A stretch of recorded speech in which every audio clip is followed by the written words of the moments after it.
World of Warcraft, Grand Theft Auto, Fortnite, Call of Duty, franchises that you may or may not like but understand their impact on video games as a whole. I think it's fair to say that every game I just mentioned will stand the test of time. No matter how popular these games will be in the future, they will always be remembered as massive pillars within video games for their time. But that's the future, and that's not why you're here. So let's go back to the beginning, back to when the true originators of dominating game franchises could be found in the arcades. Games such as Pac-Man, Asteroids, Donkey Kong and Centipede. These were the titles that dominated the chit-chat at the playground as to what was best, and all of these games, although obviously not as popular as they once were, are still very much looked at as pillars of video games as a whole. And you know what's at the top of those pillars? Space Invaders. It's hard to emphasize just how popular this game was back in the day. Obviously, games nowadays are far more recognized, accepted and appreciated, but back in the day, Space Invaders, especially in Japan, was simply next level.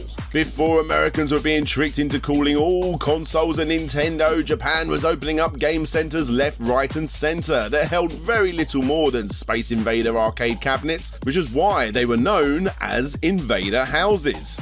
In certain areas of Japan, a 100 yen coin shortage was being reported due to the extreme usage of these machines. And then, of course, you had the reports of a 12-year-old who held up a bank with a shotgun and demanded that his loot was given to him in coins. So, you guessed it, they could continue to play Space Invaders. Pretty impactful stuff, right? But without a doubt, the most impactful part of all of this, retrospectively, is Space Invaders' impact on game development. It's no secret that game companies even to this day are going to take inspiration from whatever the next big thing is, and every classic game I just mentioned has roots with Space Invaders. Asteroids was designed to be a bridge between computer space and Space Invaders. Centipede was half developed by Donna Bailey, one of gaming's earliest female game developers who was inspired to play the game after listening to the song Space Invader by the Pretenders, which in turn inspired her to make Centipede. As stated before, Pac-Man also took inspiration from the way Space Invaders was created, that being based on a dream. And then of course you got to question if Nintendo would even be the company they are nowadays if they didn't try and jump on the Invader bandwagon with their game Radar Scope, which of course was such a flop that they changed up those cabinets for the damn it we didn't get the Popeye license. Let's just call it Donkey Kong instead, and the rest, as they say, is history.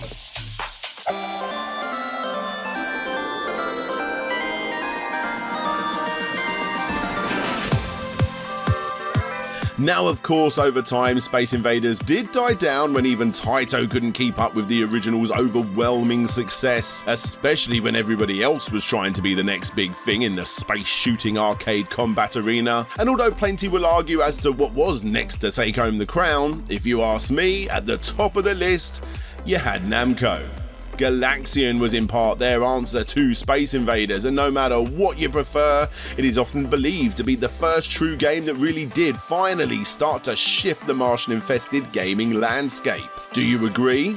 Well, before you make up your mind, let's take a look at the complete history of Galaxian, which of course will include its far more recognised sequel, Galaga. In fact, we'll be discussing the franchise's absurd amount of sequels, the legacy it left behind, and the making of those games. This is DJ Slope from Slope's Game Room, and you're watching the complete history of Galaga.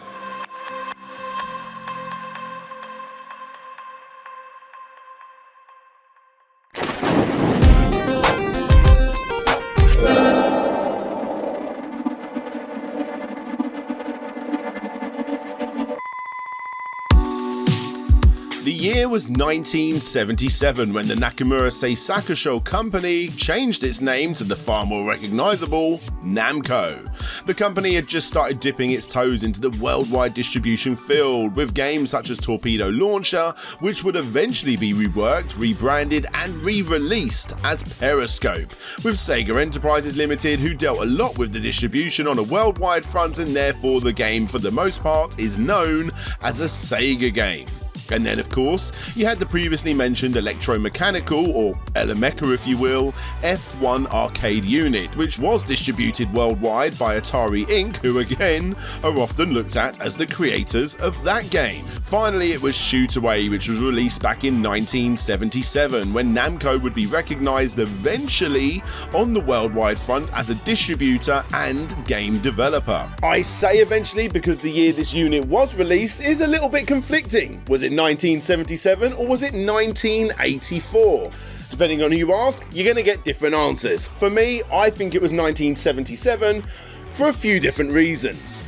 Firstly, looking at the bright plastic orange colour trim of this thing, how is it not a 70s arcade unit? Secondly, Bandai Namco's Japanese website actually made a follow-up unit in 2018 called Shoot Away Pro, referencing the original as the 1977 masterpiece game. And finally, we have a translated interview with Namco legend Kazunori Sawano, who was one of the designers that worked on the game that states that earlier year. And before going ahead, let's just quickly chat a little bit more about Shoot Away, because I'm never going to get the opportunity to talk about that again. The game was so immensely popular for its time that not only was it really one of the earliest machines to put Namco on the map, but it was so popular that Namco simply couldn't keep up with demand. It was the third highest grossing Elemecha in Japan that year, and sixth overall when taking more traditional arcade games into account. The following year it actually went up the charts, becoming the second highest grossing game, and by the time the 80s rolled round it was still one of the highest grossing Elemechas on the market. It ended up getting a single player spin-off called Clay Shoot, another spin-off called Clay Champ, another spin-off, or reskin if you will, called Cosmo SWAT. You can see the game being played in the movie classic Karate Kid. A proper sequel was released called Shoot Away 2 that used fiber optics. As stated, a third proper game in the series was released in 2018 as Shoot Away Pro. You can also play the game in both Time Crisis 2 and as a mini game in Point Blank DS. And finally, there was even a Japanese mobile phone Java game too, because, well, of course there was.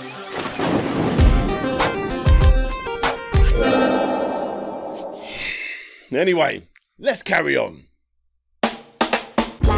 Most companies would look at the success and simply continue to pump out electromechanical machines, but not Namco. They saw plenty of well-established companies creating these machines eventually die down one by one, and even though they obviously didn't want to move away completely, continuing to make spin-offs to already released games well into the 80s, true, or I suppose more standard video games as we know them nowadays, were most definitely going to be the future. We had to make video games, or else, although it required funding and skilled labour, it was something we had to do in order to keep up with the times. There were makers who didn't and ended up going away. It was a reality. Video games were more fun. Why? Because it could do everything electromechanical games couldn't. On top of this, video games required fewer parts and less aftercare. You could make a game and job done. You're golden. Plus, as they were the hot new thing for the time, the cost to play them was higher at 100 yen per go, which of course was a huge step up from the average 30 yen a pop for the standard Elemecha for the time. The first two games out of the gate, those being GB and Bombi, didn't exactly win over the masses, being that they were really still very much pinball machine adaptations at heart, so the creator of those games went off and made something far more popular.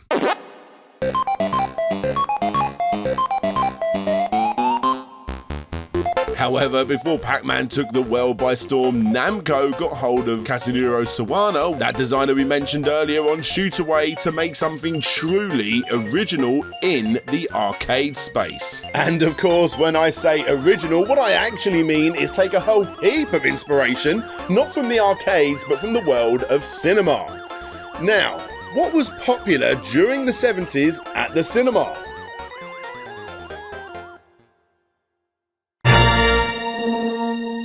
Star Wars. Of course it was Star Wars that inspired Namco's next game, and Sawano-san was such a big fan that he actually started planning out a new game for a good 6 months or so, trying to work out how he could turn the image of an intergalactic war into an enjoyable gaming experience. Before starting work on what would essentially be a standard by today's standards, player at the bottom of the screen shooting up at TIE fighter shaped ships above. This was the initial plan, and as the team continued to refine the Star Wars idea, that other game came out and, as stated, completely blew up the arcade scene, originally in Japan but eventually the entire world.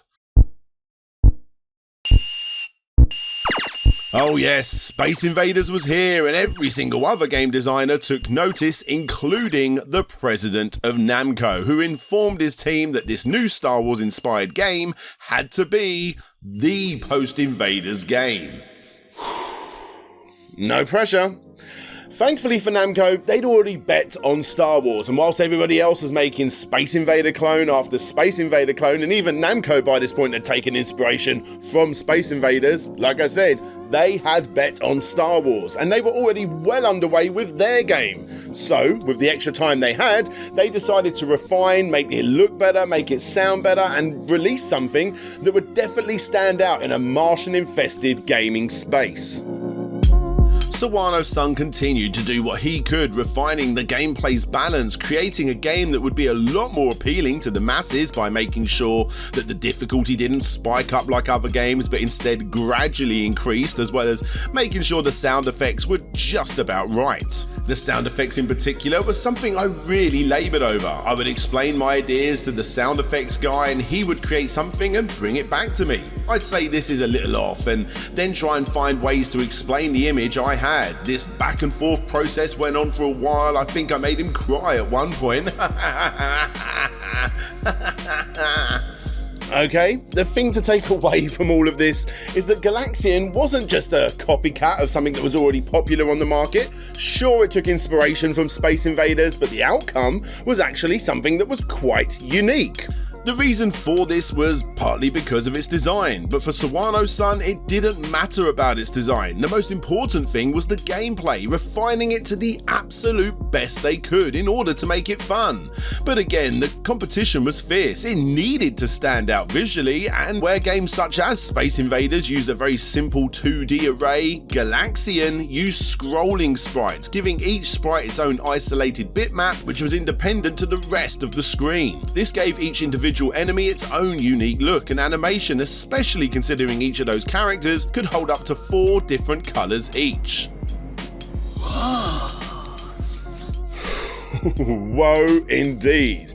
Basically what I'm trying to say here is that Galaxian looked awesome. Never had a game look so alive because of this art style. It truly was a unique experience that sure didn't exactly knock down the Space Invader pillar, but it made a very noticeable dent in the arcade landscape and truly, finally did put Namco on the map.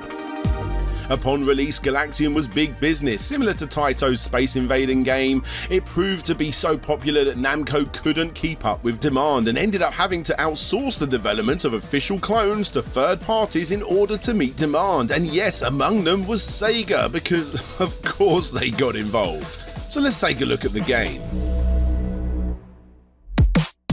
In Galaxian, you controlled a spaceship, or Galaxip if you prefer. At the bottom of the screen, the objective, as you may have guessed, is to clear the screen of alien invaders before moving on to the next level, which of course gets a lot harder each stage, and you keep doing this until you run out of money to slap into the machine. Unlike Space Invaders, you have nothing to hide behind, and to make it harder on the player, several enemies will break the typical left and right formation and attempt to kamikaze their way into the player while shooting at the same time. This changes up the gameplay from a more tactile game into a white knuckle experience that actually looks harder than it is, enticing more and more players to join in.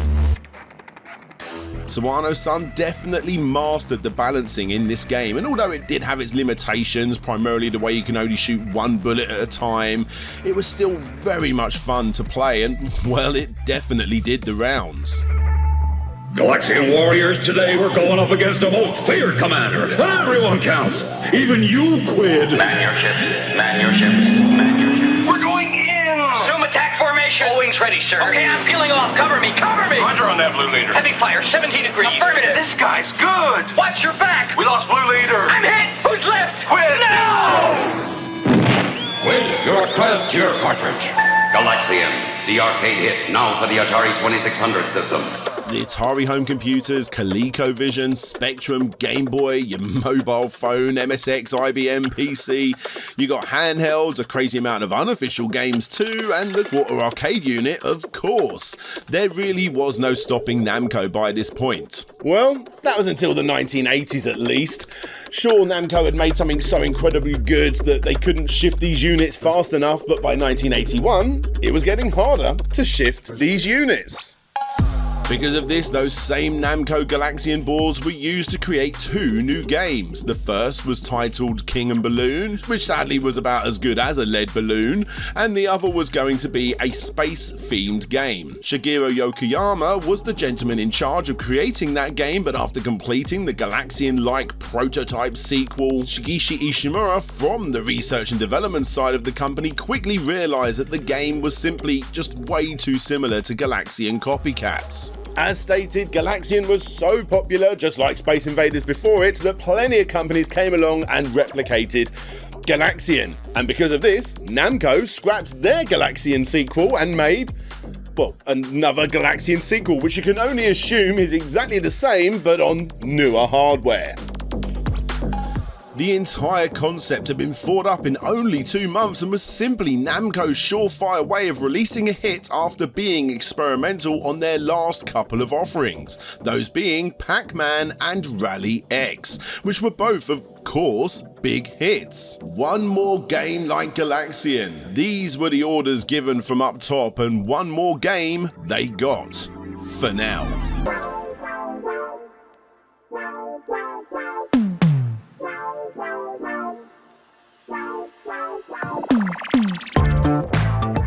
Galaga is good. In fact, it's so good that unlike the sequel Miss Pac-Man, some people do not even realise that this is actually a sequel.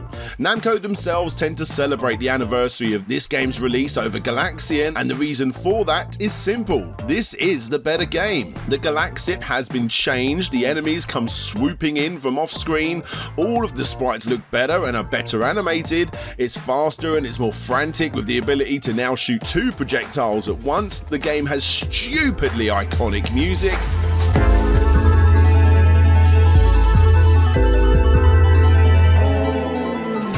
You have the challenging rounds, which show the enemies swoop across the screen in a mesmerizing fashion, requiring you to shoot as many as possible before they swoop off again. And best of all is the power-up.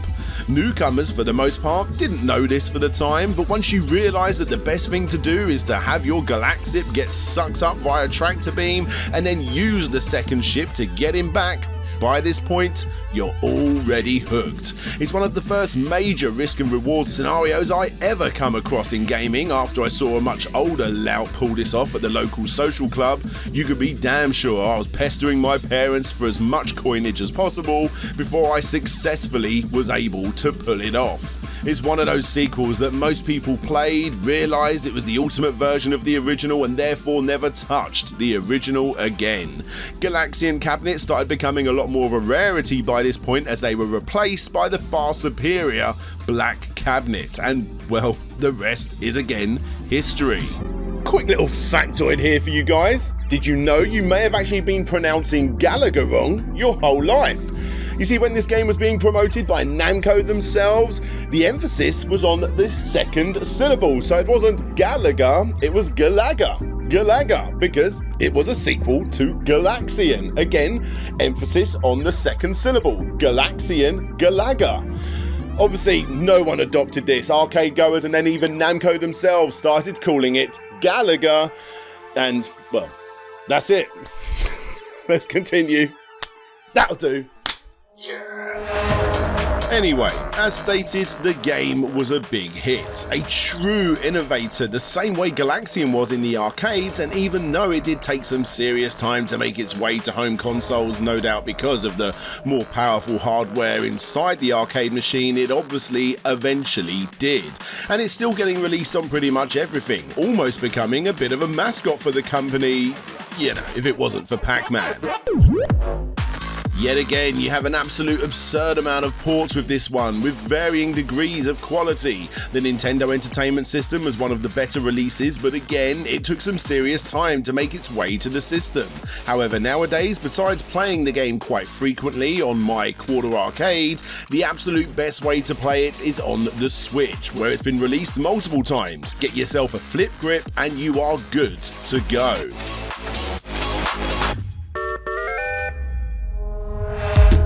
Galaga 3 was the follow-up, also known as Gaplus, depending on where you were in the world, which proved to be quite a confusing name, and therefore conversion kits were sold to change the majority of Western machines to Galaga 3. Although, as you will soon see, it technically should have been called Galaxian 2, but more on that in a bit. All in all, it's actually pretty similar to what came before it. You kill as many bad guys as you can and you keep doing it until you run out of dollarinos. The big difference, however, with this one is the ability to grab the tractor beam yourself and suck up 4 enemies, resulting in an extremely overpowered ship for a short time. Still, it's very cool if you do pull it off. Your ship also has the ability to move up and down slightly too, which is required for the faster frantic action of the dive bombing enemies. And finally, the bonus level now requires you to play keepy uppy and bounce the enemies up and down as often as you can, hoping to spell out the word bonus for every single ricochet.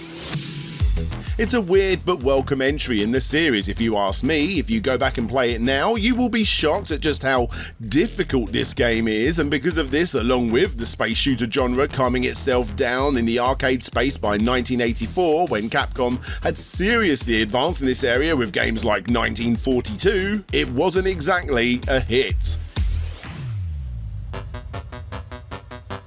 When putting it up against its 2 earlier releases, it's fair to say that the charm was missing here. Technically it's more impressive, but does it look better? Does it play better? Nope, not really. Thankfully, Namco learned from their mistakes, and after a short break in 1987, they released Galaga 88. Yep, in 1987. But to be fair, it was December of 1987, and that only happened in Japan. The rest of us got this in 1988. This, guys, is often looked at as the absolute high point of the series. It's a mix of remastering blended with the upbeat, fun gameplay styles that Japanese gamers are a tad more used to by this point. The seriousness, if there ever was a serious side of Galaga, had long gone. Enemies are louder, far more colourful, more frantic. They act differently to one another, and in the bonus stages even bop along to the music. In this version, you have the ability to rally 3 Galaxips together to really boost up your firepower, which is without a doubt a lot more needed this time around when you enter the weird and wonderful world of Galaga 88's bonus stages. On top of that, you have the ability to pick up bombs in this game, and if you are ever lucky enough to collect 2 by the end of the stage, you will unlock the secret black hole area, which isn't just about points, but it's also about jumping from dimension to dimension in order to play slight variations of each stage. And then, of course, you got the bosses. Seriously, out of everything mentioned in this series, Galaga 88 is by far the easiest to pick up and play. And sure, even though it didn't exactly light up the arcades the same way Galaxian or Galaga did, it was still a worthwhile release, especially in Japan, which resulted in quite a few home ports, again, for the most part, in Japan. お待ちかねゲーセンで大人気のギャラガ88、今 PC エンジンでデビュー。シューティングはこれだ。ギャラガ88。Good luck for you.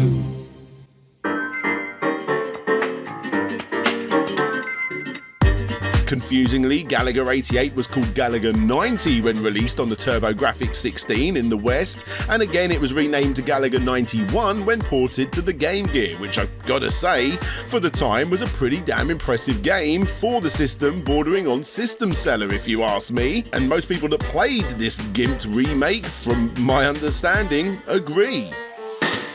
This was the end of the golden age of Galaga and Galaxian. From here on out, we got some good games, we got some bad games, but for the most part, we got some very confusing games. Galaga was a perfect title because it refined what Galaxian set out to do. Everything after that was like seeing a director's cut of a perfect movie. It's cool to watch, but the originals will always be calling you back. But now, it's the 90s, and it's time to take that original masterpiece, give it the Michael Bay treatment, sell it to Disney, and inject a hardcore amount of money into it in order to create the ultimate blockbuster cinematic experience that is Galaxian 3 Project Dragoon. The ultimate space adventure awaits. Yeah, it's a confusing timeline, right? This is officially the 5th game in the series as a whole, a series that has only ever had one Galaxian named game after it, and this is apparently the 3rd? I mean, I suppose it goes Galaxian, Gaplus, Galaxian 3, right? I don't know. Regardless, the naming of this game is probably the least confusing thing about it. Galaxian 3 takes the addictive arcade shooter and puts it on rails in a motion simulated 28-person theme park attraction, where you would sit in a cylinder-shaped room where the game would be projected wrapping around the majority of the walls. You would sit in a circle facing outwards towards that wall on a moving simulated platform and simply just shoot away at all of the enemies that come swooping in. The gameplay was absolutely manic, with more enemies than you or your teammates could possibly ever dream to defeat. But I'm sure we can all agree it sounds pretty awesome, especially for a 1990 standard, and that was the year this was released, 1990. For the time, it was incredibly impressive. Unfortunately, not only is it absolutely impossible to review something like this nowadays without actually playing it how it was originally intended, but it's of course also long gone. Reviews for the time found the grand nature of this game incredibly immersive. I mean, honestly, how could it not be? It's on the same level as Sega's Rail Chase roller coaster, and of course, to a much lesser extent, Namco's own Ridge Racer arcade setup that actually lets you sit in a real car, with the arcade board under the hood of the car. More like game engine, right?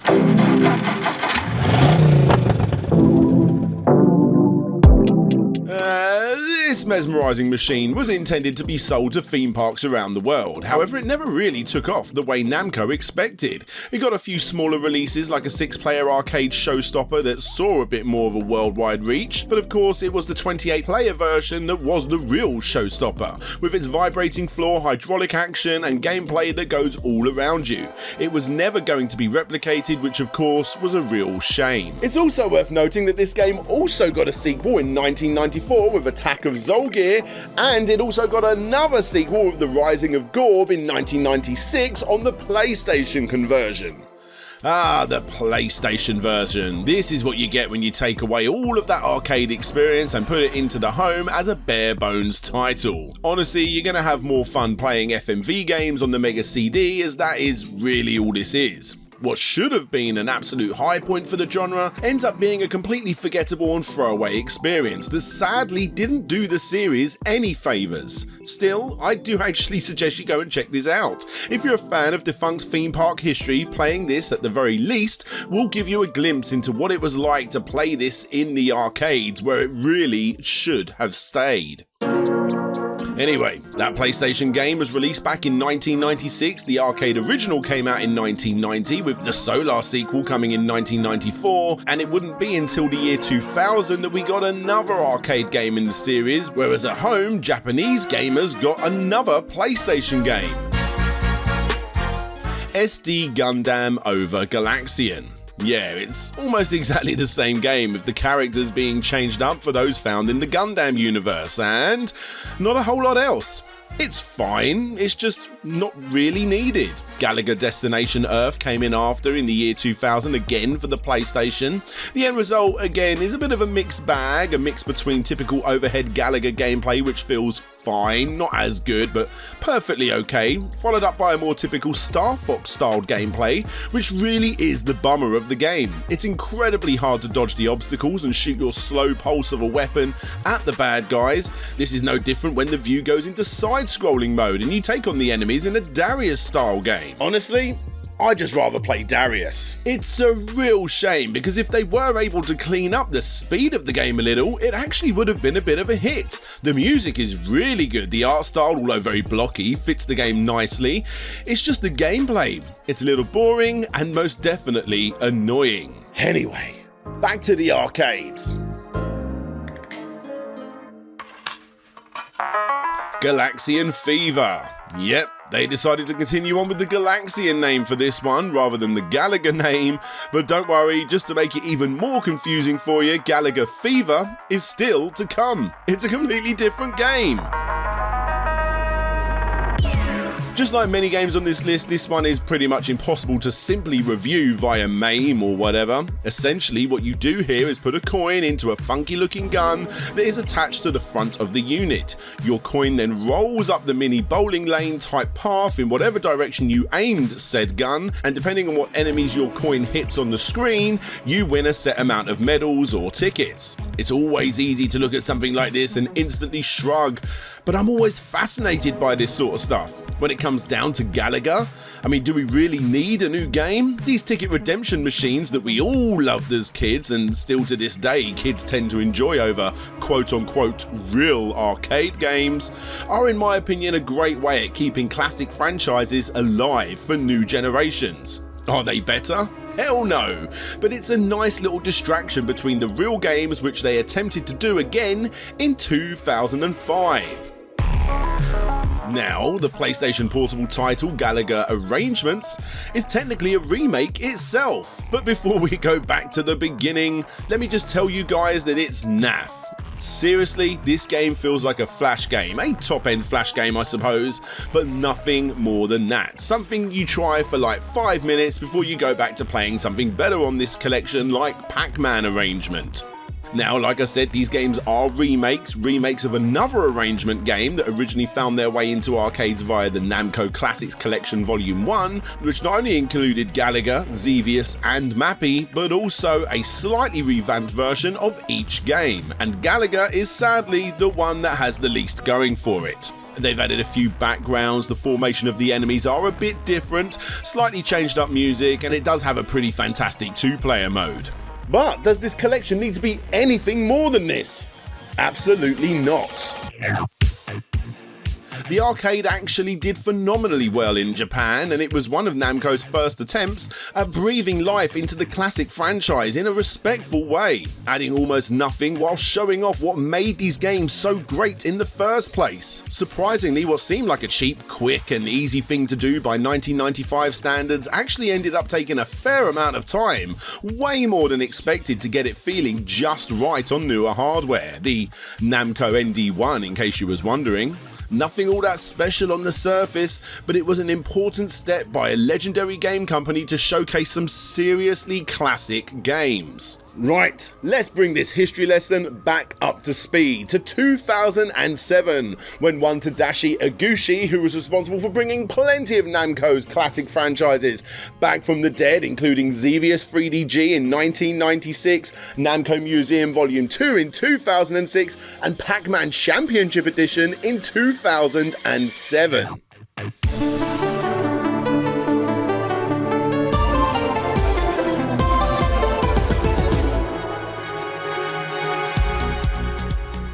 Well, he was tasked to do it again, obviously for Galaga this time, and for everyone that's ever played stuff like Pac-Man Championship Edition or Space Invaders Extreme and, I don't know, Geometry Wars, which, let's face it, is a revamped Robotron.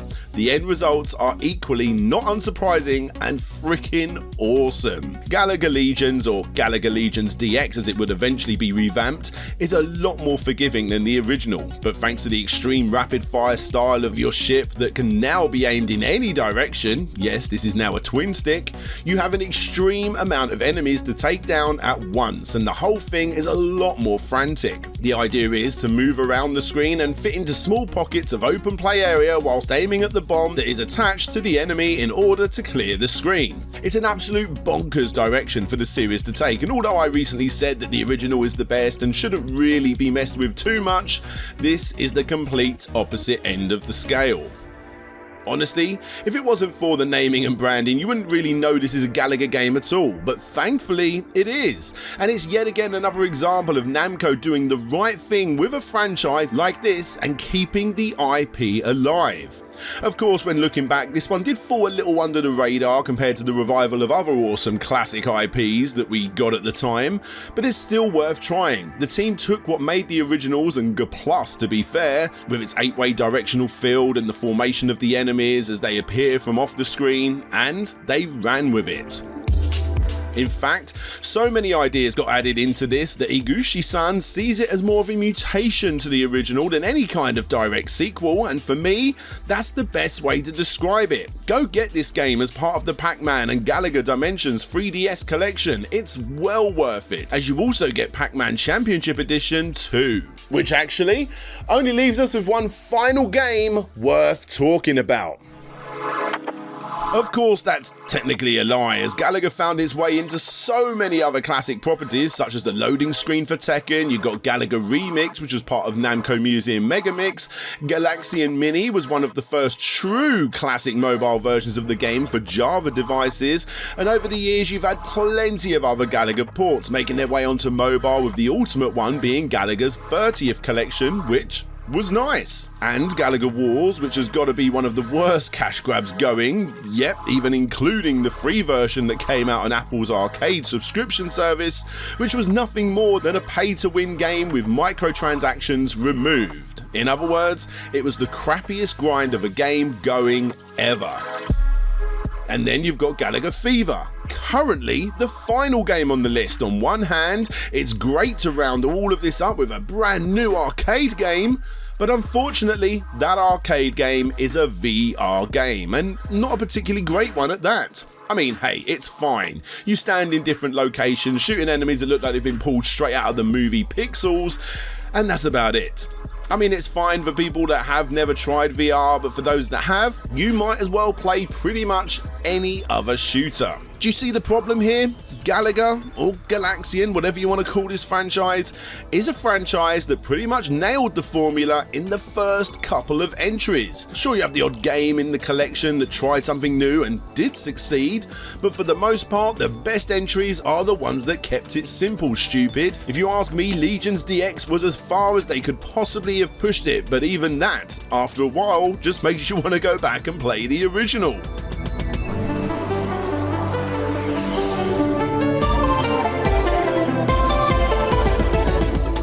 The original games that showed how the industry could evolve into something much beefier than simply another Space Invaders game. A game series that, if you ask me, is one of the top contenders of the classic space shooter that, although does get misused from time to time, at least is still recognised for simply being a great game.